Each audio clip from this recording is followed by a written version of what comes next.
क्या हो अगर एक अकेले इंसान के घर में 300 बेटियां पल रही हों, वो बेटियां जिन्हें उनके अपने ही बाप जिंदा दफन करने वाले थे। जरा सोचिए उस इंसान का मुकाम प्रॉफिट मोहम्मद की नजर में कितना ऊंचा होगा और फिर उसे क्या खुशखबरी मिली होगी। यकीन मानिए ये सुनकर रूह कांप उठती है। एक बार का वाकया है, एक आदमी प्रॉफिट मोहम्मद की खिदमत में हाजिर हुआ। आप सल्लल्लाहु अलैहि वसल्लम ने मुस्कुराते हुए फरमाया, ए बंदे खुदा, अल्लाह तुमसे बहुत खुश है। ये सुनकर वो आदमी हैरान रह गया। उसने सोचा, मैंने ऐसा कौन सा बड़ा काम किया है। नबी करीम सल्लल्लाहु अलैहि वसल्लम ने पूछा, बताओ तुम ऐसा कौन सा अमल करते हो जिससे अल्लाह तुमसे इतना राजी हुआ। वो आदमी थोड़ा झिझका, फिर बोला, या रसूल अल्लाह, मैंने कोई बड़ा काम तो नहीं किया, लेकिन एक अमल है जो मैं अक्सर करता हूँ। आप सल्लल्लाहु अलैहि वसल्लम ने फरमाया, वो क्या है। उसने कहा, एक दिन मेरे 2 ऊंट भाग गए थे। मैं उन्हें ढूंढते ढूंढते एक सरदार की जमीन तक पहुंचा। जब मैं अपने ऊंट लेने लगा तो मैंने उस सरदार को कहते सुना, जाकर देखो बेटा हुआ या बेटी। अगर बेटा हुआ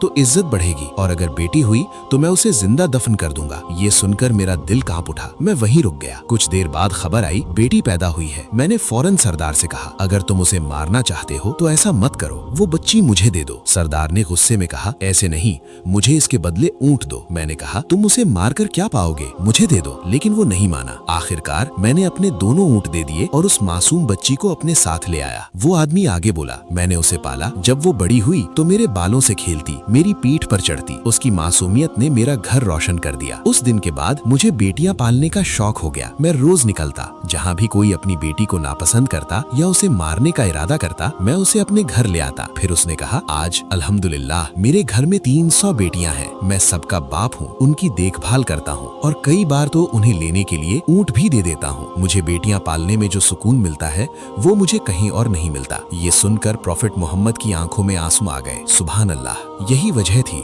कि अल्लाह उस इंसान से इतना खुश था क्योंकि उसने 300 मासूम जानों को बचाया था। ये है इस्लाम की खूबसूरती, जहां बेटियां बोझ नहीं बल्कि जन्नत का रास्ता है। अगर आप भी बेटियों की कद्र करते हैं तो दिल से कहिए अल्हम्दुलिल्लाह और इस पैगाम को आगे जरूर पहुंचाइए, क्योंकि शायद आपकी एक शेयर किसी की सोच बदल दे।